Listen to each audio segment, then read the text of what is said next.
Mark 1. Conversations at the Speed of Sound.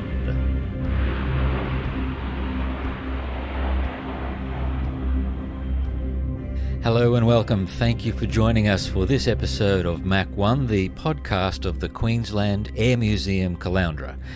My name is Gary Hills. I am a QAM volunteer and happy to be your host for this conversation with past President and Chaplain and long-time member and volunteer of the Queensland Air Museum, Mr. Cliff Robinson, as he describes to me in our studio some of the detail of an epic adventure.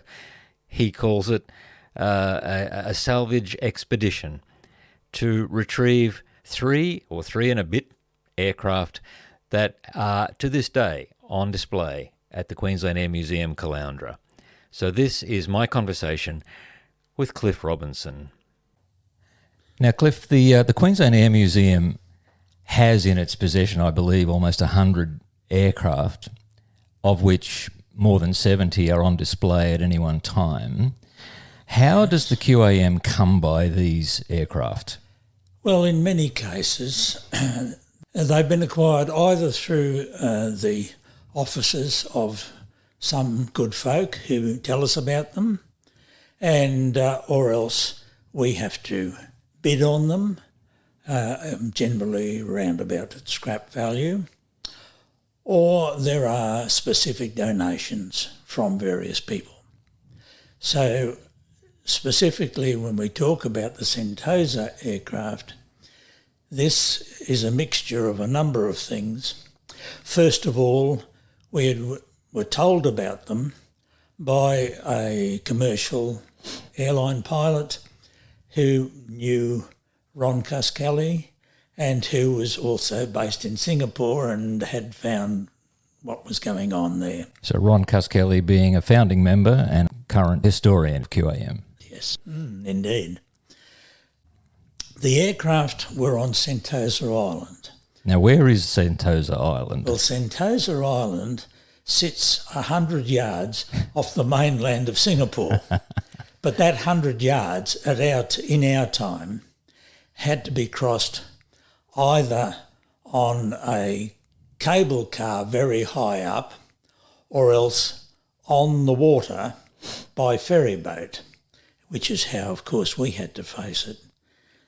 So we were advised by this airline pilot of these aircraft, the 4 aircraft that were sitting there and were to be removed, disposed of one way or the other.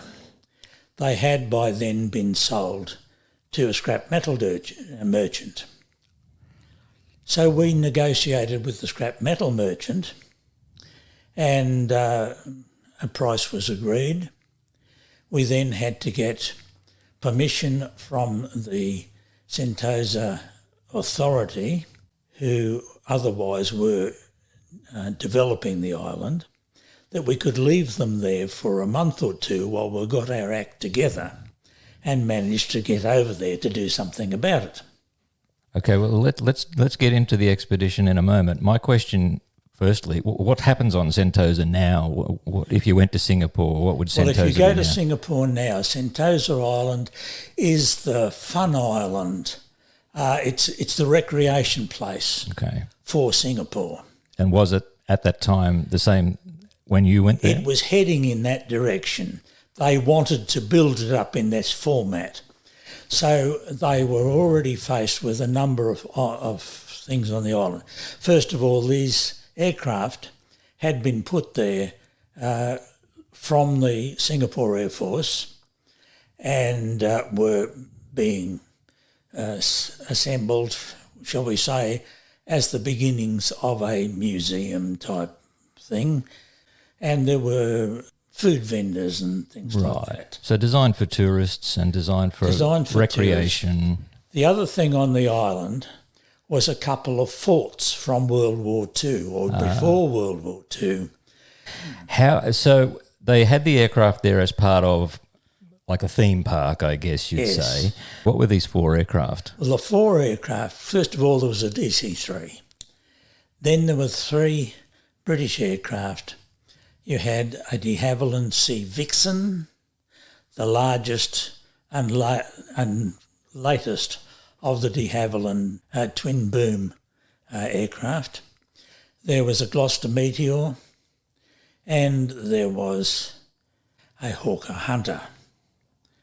So these had all been sitting on the island now for some few years, I think, and authority on the island wanted them cleared in order to develop the recreational ends of the island. Now if you go to Sentosa, you find yourself walking into a massive shopping area as well as the other outlying things that are going on. Okay, so somebody alerted Ron Cuskelly about these aircraft and that they were due for scrapping. Scrapping. Yes, and so somebody thought that it would be a good idea to rescue them and to salvage them. Now, this is quite a thing to attempt. Well, it's a thing to attempt, but the point, from our point of view, was that we at that time had a museum with 8 or 10 aircraft in. Okay, so what year are we talking? 1989, I think? That's about it, yes. Yes. And we had the opportunity to grab and add to our collection substantially in one hit. Yes. But the problem, of course, was that they were in Singapore. That's right. Not in Australia, and they're not the simplest and smallest things to shift. There must have been a significant amount of logistical planning involved. Let's not even talk about the expedition itself yet. How did you set something like that up? Well, first of all, you had to find a team of blokes who were prepared to go, and when the meeting looked at it, there were 6 men who volunteered to go. It required that we should get agreement, first of all, from the scrap dealer to sell us the 3 aircraft we wanted, because we knew we had no chance of shifting the DC-3. Yeah, it's too large. Too large altogether. Yeah. And well and truly outside the size of thing that you can poke into a shipping container. Right. We also, having got the agreement of the scrap dealer, we then had to get the agreement of the Sentosa Authority to delay the removal of them until we had time, A, to get ready, and B, to get over there and do the job. We ended up paying $15,000 to get them. So, and the Sentosa Authority, were they easy to deal with? How was that? They were not easy to deal with in the first instance. They agreed to delaying the removal time, but they were otherwise came up with a number of conditions about the way we operated on the island and what we could do, what we couldn't do. And so we had to scratch our heads a little bit about how we would get around some of their requirements. One way we did it was that we borrowed the wrecking truck or the scrap truck from the scrap dealer, complete with crane and unfortunately not exactly a normal type of hook on the bottom, but in fact a grab that would grab scrap metal and be able to handle it onto a truck or onto whatever. Yeah. So a claw, basically. A claw, basically, yes. Then, of course, anything that we were going to move had to be got on and off the island, which could only be by ship or barge, as we found. This barge is 100 feet long, 30-odd feet wide, and has a 30-ton crane on it. So it's like a vehicle barge, I guess, is it? Yes. Yeah. We finally got acceptance, and on that basis we went to see what we could do. We really did not know whether we would be able to get all 3. Had you been there for a scouting expedition first? No. So you hadn't even been there? We hadn't even been there, although one of the local airline pilots who had brought us this information was able to talk to us and I think show us some photos of the place. Okay. There was several campsites on the island, buildings that are there. And of course the buildings were there because the island was originally set up with these guns facing towards the mainland. So, of course, there had to be accommodation for the men that were manning the guns. And this accommodation was being used by a number of groups, youth groups or other people similar to that. And we were able to obtain the hire of one of these units for ourselves, with the slight qualification that I think on the second weekend we were there, they had a camp running, so we had to get out and go back to Singapore itself to hotel accommodation in order to do the job. And you're paying for this all yourselves? The original cost for the scrap dealer was covered by one of our members, but the individual members of the team that went covered their own expenses. Now, I remember you telling me about the salvage operation for the Avro Anson, and I believe you were, if I recall, that was quite primitive. You didn't even have running water where you were staying. So this is a step up from that, but so it sounds almost ideal. Was it idyllic? It was interesting. First of all, you had cold water supply only. We had to scrounge cutlery and crockery, and most of our tea drinking was done out of a soup bowl. And every evening, of course, the mosquitoes descended. And every afternoon, the daily downpour occurred. Yes. And, of course, the island was populated to a degree by rats. And when one talks about rats, they're not the size of rats you have in Australia. They are the size of well-fed cats. Wow. And they run around very much in the drainage channels. And, of course, with the rainfall, anyone who's been to Singapore knows that it is perpetually humid. Exactly. That must have been uncomfortable for working in. Yes, well, we couldn't exactly strip down to nothing because the island was being visited by visitors all the time who were being taken around by bus. And so they would come and climb all over the aircraft that you're working on, so to be able to take photographs. So now you say there were 6 of you, was that right? Yes, that's correct. And was the plan to stay there until the job was finished, or were you ferrying backwards and forwards to Australia? No, we stayed there until the job was finished, although we didn't know whether we'd really be able to finish the job. Of course, or how long it would take. No. How long were you there in total? We were there for 4 weeks. Okay. And 4 hard working weeks. Exactly. Yeah. And there were some other complications as well, such as 2 of us getting shingles, 1 or 2 other illnesses cropping up, and 1 or 2 relatively small but unfortunate accidents. I was going to ask you. Nothing serious though. Nothing too serious. But a delay and certainly unfortunate. Well, when we arrived, we had, of course, with us toolboxes. Each of us had a toolbox with what we thought we needed for the sort of job we'd be doing. But when we arrived and got off the plane, there were some complications because of these toolboxes.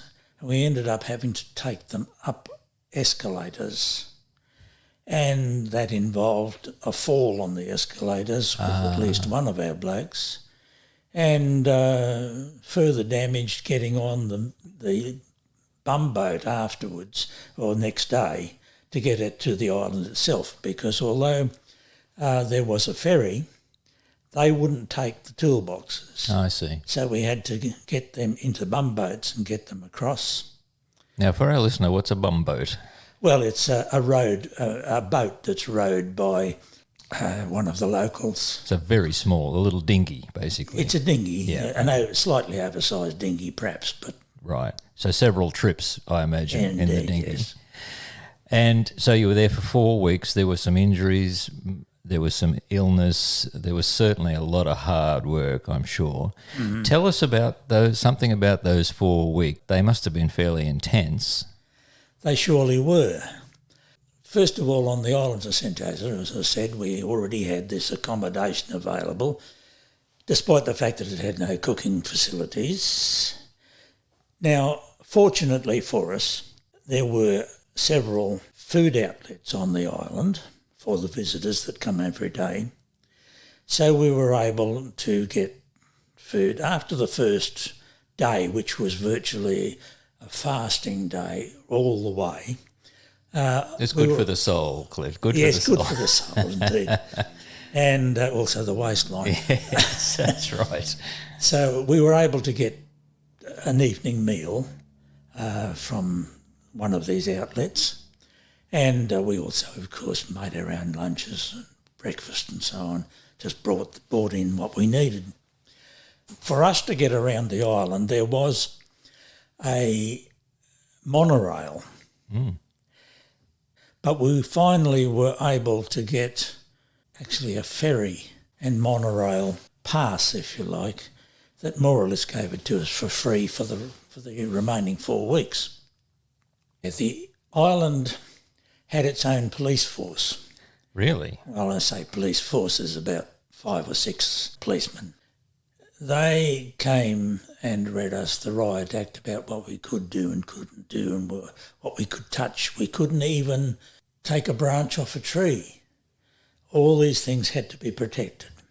Generally speaking, they were not at all cooperative until one of us took a trip over to the mainland and had an interview with Mr. Lee Kuan Yew.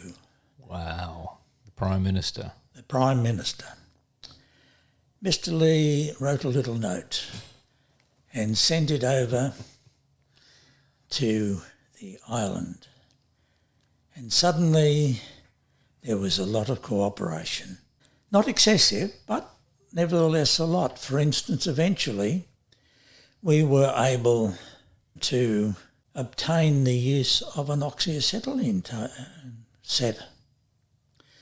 And we were able to move the aircraft when we were finally ready with them at midnight or only after midnight on a particular night to get them down to the wharf where we would hopefully load them on the barge. So there were all these sorts of things went on. And how did you come to be meeting with Lee Kuan Yew? Was that part of the plan for the trip? It was not part of the original plan, but once we had these difficulties okay, so it was specifically with the local because authority, of that. Yeah. That was the time to get your hands in. Great move. Good That's move. right. So clearly, they were not against what you were doing and they were happy to facilitate it and perhaps to get you out of there. Exactly, to get us out of there. This was the thing they were seeing. Yeah. And once the word came to the Sentosa Development Organisation to help us, then suddenly a number of difficulties disappeared. I see. Now, there must have been a plan of work. You must have assessed these aircraft, figured out a process. Was that a simple task? Not entirely. You have to realise that apart from the Meteor, we didn't have a Hunter in Australia, nor do we have a Sea Vixen. So we had nothing physical that we could prepare a plan of attack on. All we could do was guess at it from articles and photos and use our own brains. So we came and when we saw the job, we started on it with the Hunter. And this involved getting the rather large connecting bolt and nut arrangement out of the wings. for which we didn't have the appropriate spanners. Number one need to go back to Singapore City, find a hardware store and see what we could buy. Well, we found more than a hardware store. We found a whole building of hardware stores with about 3 or 4 on each floor and about 10 floors. So we were able to go up and down looking for the size of spanner that we needed. And we found it. Okay. One of the funny things was that we came to one store and the maybe 40-year-old proprietor or apparent proprietor of the store interviewed us, and what do we want? And we told him, I think it's around about a 1 5/16 or 1 5/8 ring spanner. So he calls in aged father from the bowels of the store, and there's a long Chinese conversation ensues. Aged father shuffles off in his slippers into the back of the store and then out, as we found out later, round to other stores. 10 minutes later, he comes back with the spanner that we want. The next thing I suppose we could say is that we had this truck with the crane, with the claw, and that was what we were going to dismantle or handle the aircraft with. This truck is an ancient Bedford of unknown vintage and origin, and you have to have the engine running while you're using the crane. So that means this truck is ringing loose bits and pieces in your ears all the time. And yes, we managed to do the first day's work on the job, and next day when we came to use it, one of the rear axles split and it unwound like a piece of old rope. Here we're faced with a Bedford truck of unknown age. We require an axle. As we started ringing around, we're told there are 3 sizes of axle, and there is a place that says they have them. This is afternoon by now, so we asked him if he'd stay behind while we got there. This involved getting across onto Singapore, getting a taxi to the other side of Singapore, it seemed, to find this particular auto parts dealer, and he turns out to have the right one. He brings out the 3, we compare, because I'd had to carry the broken axle with me in order to know what length we want, and he does it. He comes up with it. It's not an impossible price. We were able to buy that. I then hop back in the taxi all the way over to Sentosa Island and march proudly up the street waving these things at the boys to show them. That was the actual run. That was the We worked that night until about 1 o'clock in the morning. Because you'd lost most of the day. Because we'd lost the day. We'd had to drain the oil out of the diff, of course, because there's no other oil on the island. We had to save that oil, which of course was full of little bits of gritty steel, but it had to go back in, having been strained through cloth. We finally got the thing running again, and then that truck ran, I won't say happily, but it ran for the rest of the trip.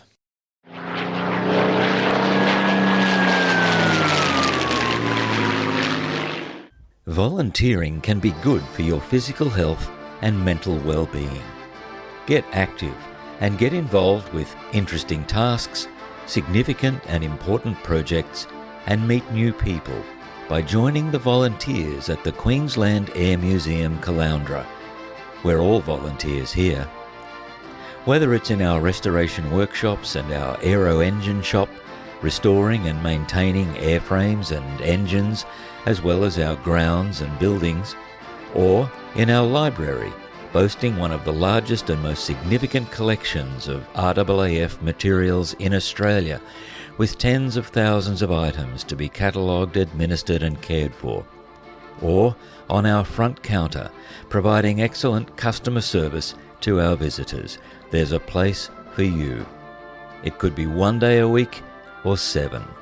We will train you and equip you for the area that suits you best. Get in touch through our website.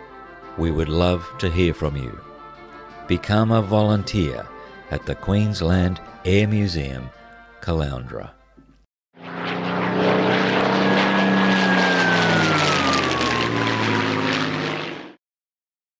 Now, you said the Sea Vixen was the largest. That was the DH-110, and I think that was the last of the 3 that you were able to dismantle and move, and also the most difficult. Yes. Is that correct? What made it so difficult?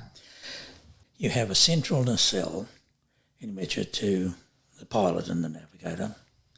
You have two engines, of course, and 2 booms that carry the tailplane out the back. Those booms were held on to we'll call it the extension of the fuselage, by a ring of screws. Now, when you talk of a ring of screws, the sort of thing that you can think of does not really match these screws. First of all, they are countersunk head, but the countersink is of a semicircular groove which can only be held by something that you manufacture to fit it. Those screws then have a section which is a ream fit in the boom because it's going to hold it on. You don't want it flapping about. And then after that, there is a screwed section at the end for a nut to go on. That nut, of course, is a lock nut, and it is only accessible through a small hole in the boom which enables you to get your eyes in or your arm in, but not both at the same time. And so how do you undo these screws?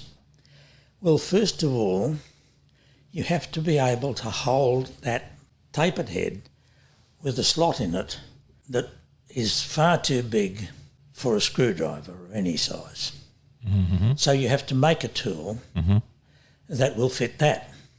Which you did. Which we did. Mm-hmm. And you have to be able to use that slot to unscrew it out of the fitted part, that is the reamed section. But before all of that, you've got to be able to break the nut out from where it is. It's a lock nut. Does it have a pin that's locking it in? Not a pin. No, yes, it does. I beg your pardon. It has, yes, it's a castellated type of lock nut. Yep.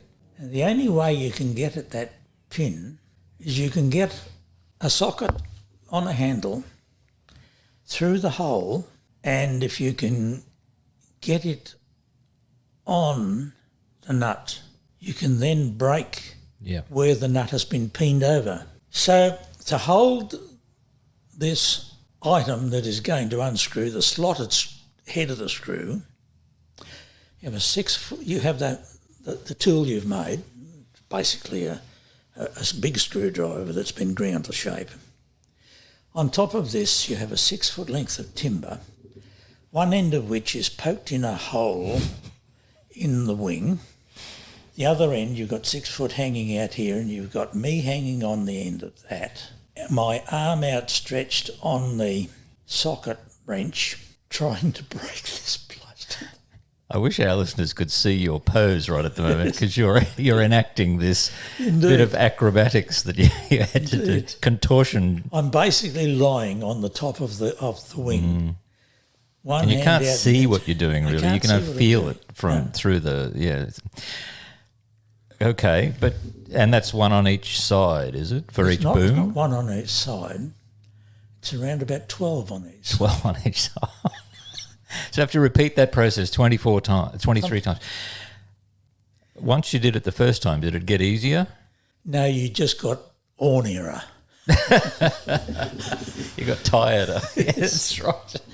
How long would that process have taken, do you think? Just that very process of Probably the 20... a couple of days at least.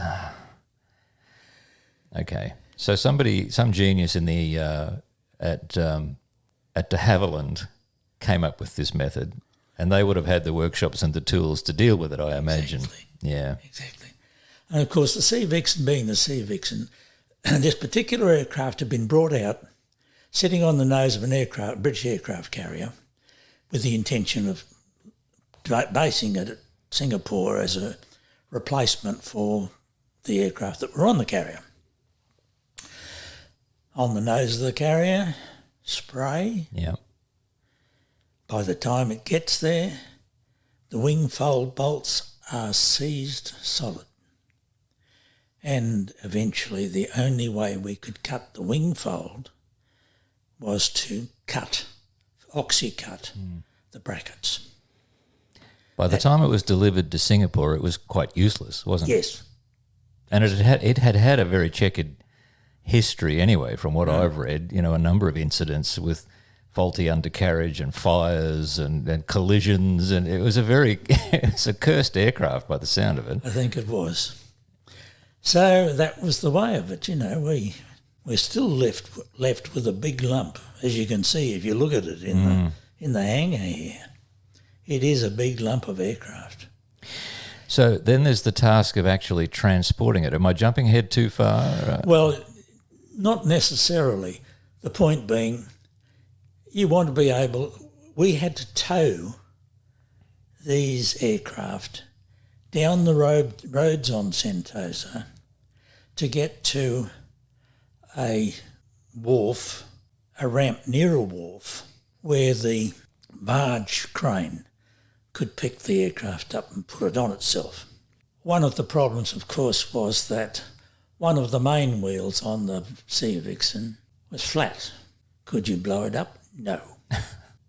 What did we do?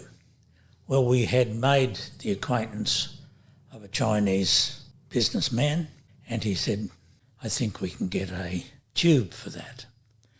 So we went off with the businessman and the wheel into a tyre place, and yes, they could come up with a tube that would go in it. They had never attempted to undo an aircraft tyre of this sort of dimension. Of course. And it was a massive effort for an hour and a half or something or other like that. But finally they did it. And we blew it up, we carried it back, and it stayed up. Wonderful. So the barge then takes it to some kind of a shipping transportation? It takes it to the wharf. Well, we had to take all three aircraft up there bit by bit. The only thing was we could get the Hunter dismantled into 2 containers. And we could also get the booms and the outer wings from the Sea Vixen into those containers, and the outer wings from the Meteor. So that by the time we finished the job, and this 4 weeks has gone on now, we were blessed with the fact that we had 2 containers down at the particular wharf. We also had the Sea Vixen fuselage and the Meteor fuselage taken down there, and they were left then. In fact, we sealed up the 2 containers and effectively sent them off before we left, but the other 2 were left sitting on the wharf, hoping that we'd be able to get some transport in the future. Are we talking John Burke Shipping here? We are talking John Burke Shipping. Okay. That actually brought them, they were brought to Australia on another ship to Townsville. From Townsville, John Burke brought them back. I see. Brought them down to Brisbane, and from Brisbane we had to get them up to Caloundra. Wow. I should have mentioned, of course, that Qantas flew us over there and brought us back for nothing. Really? That was their contribution. Well, that's their contribution. That's good.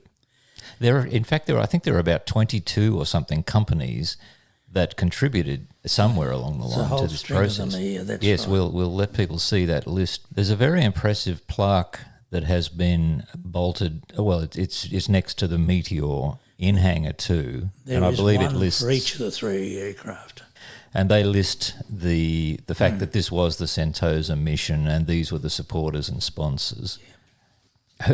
What strikes me as you're reading this list of companies and individuals is the requirement to be in contact with them, to seek their assistance, to explain the expedition, that's again another logistical exercise, isn't it? It is, and there were several of us involved in all that, including Dick Hitchens, who was still a member, still alive at that stage. Now, he was a founding member, I believe, of the He is a museum. founding member, yes. Cuskilly. Cliff, it's an incredible story to me, of resilience and people who actually are motivated to achieve a very complicated and, let's face it, physically difficult and demanding task. Why did you do that? You weren't doing it for fun. What was the point of this whole exercise? What motivated you? Well, we had set ourselves to building an air museum. It needs exhibits. It was something that could be done. It was something we wanted to do. And, there was a degree of adventure in it. But when you say adventure, now I left my wife and the kids running our business for a month with 1 or 2 other assistants. That was something I'd not like to have to do again. Everybody else had to take time off work, and Ron had to be available on the phone back here for our urgent needs, Okay. which was extra money at times. Yeah, I mean, people come into the museum here and they see the airframes, they see the displays, and I wonder how many of them think what work and effort and expense went into getting this here, restoring it, because then once they were here, you had to reassemble them. They have to be maintained once they're here, and that's heartbreaking things about having these marvellous displays is finding the number of people and the resources to not just restore them but maintain them. Yeah. However, they're here, and they weren't when you started, and I believe they've been called the Sentosa Orphans, these 3 aircraft. That is correct. Is there a story behind that? Not particularly. Okay. Just there's 4 lonely aircraft sitting there. Let's go and give them a home. And what became of the DC-3, do you know? The DC-3 was cut up by the scrap dealer, Okay. with the exception that we asked him for the propellers, which he left lying on the ground for us. And those propellers, if you like, are now sitting on the Ventura. Cliff, you've given us a sense of this adventure, let's face it, difficult, hard, costly, and required, quite a degree of commitment and stamina on your part, but an adventure nonetheless. Yes. And the adventure continues in the sense that people are able to see these aircraft and hear their history and be a part of what they represent. Yes. So, Well, at the time that we did this, there was no other hunter in Australia, and there certainly wasn't a sea vixen. yes, that's significant, absolutely. Cliff Robinson, past president and long-time volunteer and member of the Queensland Air Museum, thank you so much for that story. It just makes me prouder than ever to be a part of the Queensland Air Museum, and to invite everyone who's listening, if you haven't been here or if you didn't know those stories and you want to investigate them further, please come and visit us. We're open from 10 till 4 every day except Christmas Day and Easter Friday, and we would love to welcome you and allow you to take part in that adventure as a visitor at the Queensland Air Museum. Thank you, Cliff. Thank you.